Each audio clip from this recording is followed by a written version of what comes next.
Det finns olika förfarande. Ibland får vi in handräckningsbegäran från en läkare.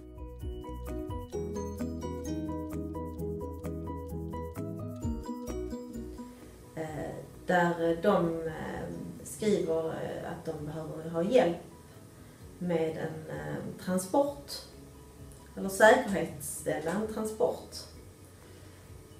från ett ställe till ett annat, oftast då ett vårdställe. De handräckningarna skickas vidare från oss till regionsvakthavande befäl.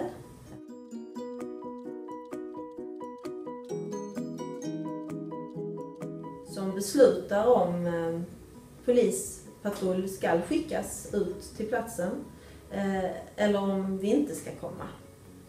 I de här fallen önskar vi ofta att ambulans också skickas dit.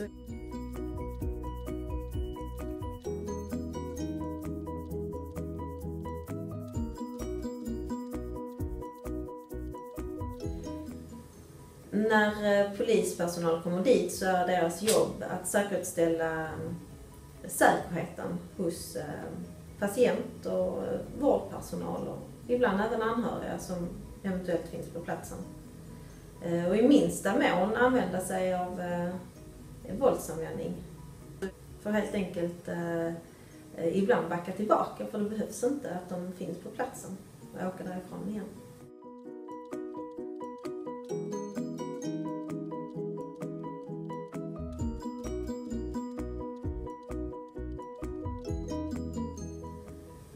Sen förs i de flesta fall, för man undviker att ta in patienter i en polisbil, i de flesta fall in till annan vårdinrättning med ambulans. Ibland sker det ju att även privatpersoner hör av sig till polisen. Eller att polisen ser en person ute på gatan som uppträder på ett sätt som gör att man misstänker att personen skulle behöva vård. Då tas också kontakt med ett regionsvakthavande befäl som beslutar om man ska föra in den till närmsta vårdinrättning för att få en läkarbedömning.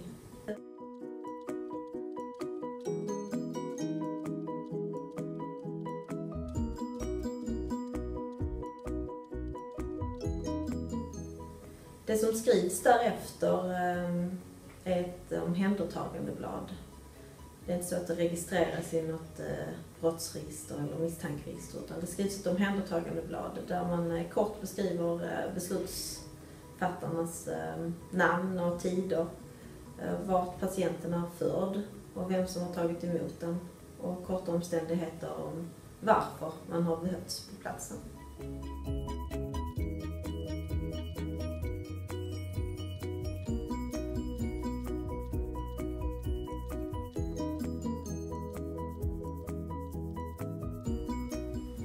Jag har ingen statistik här och nu, men det inkommer ett antal bara till arbetsplatsen här i Ystad varje vecka.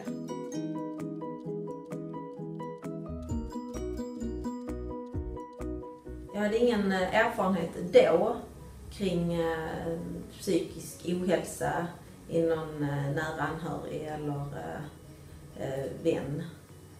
Så min erfarenhet var inte så stor. Men tankar, jag hade nog inga större tankar kring, men det var mer att det var ett tillstånd som jag inte kände till så mycket.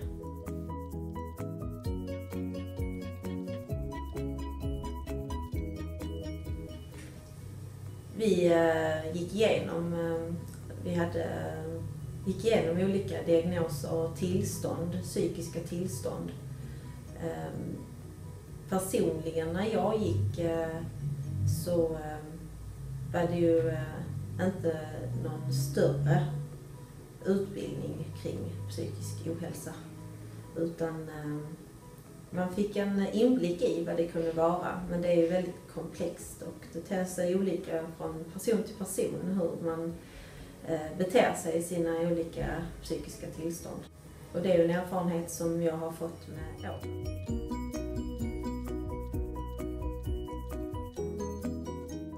Att det är oftast en väldigt tragisk och jobbig situation för både patient och anhöriga. Och att man reflekterar ibland kring att man önskar dem att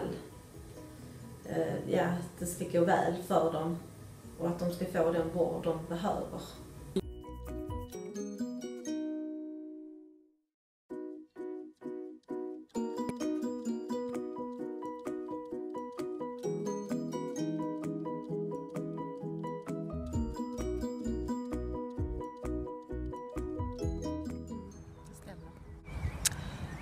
Den här personen var inte alls bra, hade slutat äta och dricka.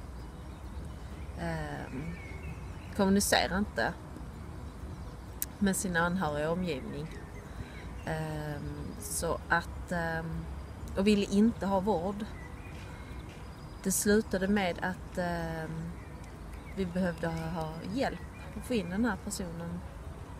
Och det ringdes in en polispatrull som skulle komma till platsen. Jag minns att jag tyckte att hela situationen var väldigt ansträngd och jobbig. För man var så himla orolig för den här personen som mådde så dåligt. När polispersonal kom till platsen så gick det väldigt lugnt till. Och personen fördes in till psykakut i det området där den personen bor. Ja, det var väl så det var.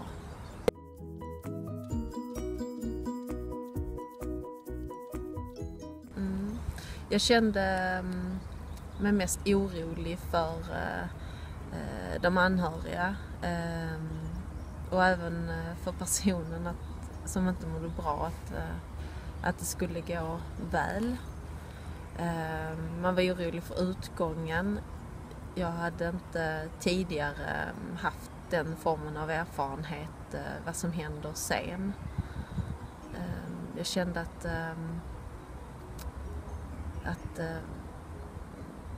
där står jag ur tjänst, kan inte göra så mycket. Jag känner mig lite hjälplös. Så var det.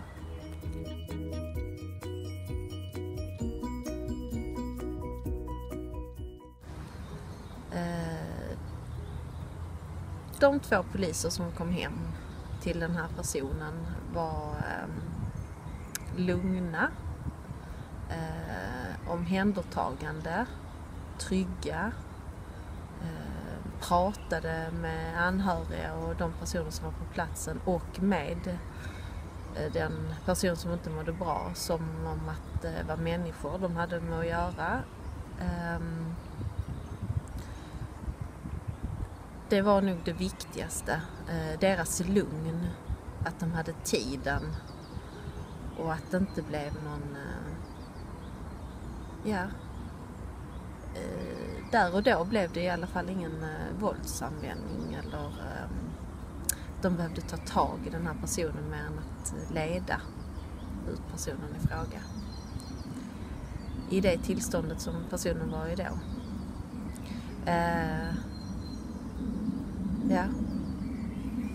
Men eftersom att jag har den erfarenheten jag har sedan tidigare, så visste jag ju att det kunde kanske ha triggat igång personen, att där kom polispersonal dit som skulle göra någonting som den här personen inte ville, eftersom att den inte ville in på vård.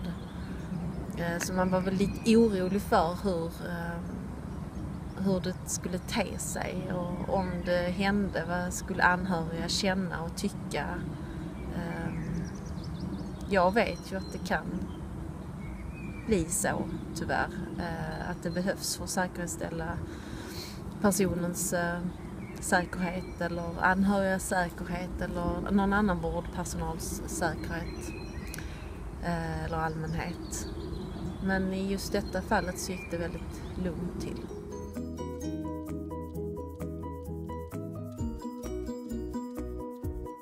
Jag hade inga privata erfarenheter tidigare. Jag hade enbart tjänsterelaterade tankar, och nu efteråt så kan jag ändå känna att det har ökat ännu mer min förståelse. Man vet hur vanligt det är att personer mår dåligt, och att det även kan bli så att det kommer poliser till platsen som behöver hjälpa till. Men att se till så att transporten kan ske säkert. I det fallet där jag var närvarande så var där ingen ambulans på plats, utan den här personen fick åka med i en polisbil. En dock civil polisbil. Det kan jag känna att det går tyvärr inte alltid att lösa det. Jag vet ju att många polisbilar som kommer målade till platsen, och det kan jag ha förståelse med för idag, att man som anhörig eller bekant eller nära vän till en person kan uppleva som obehagligt. Eller vad händer nu och varför är polisen här eller så. Deras jobb är att se till att personen kommer säkert in till en vårdplats.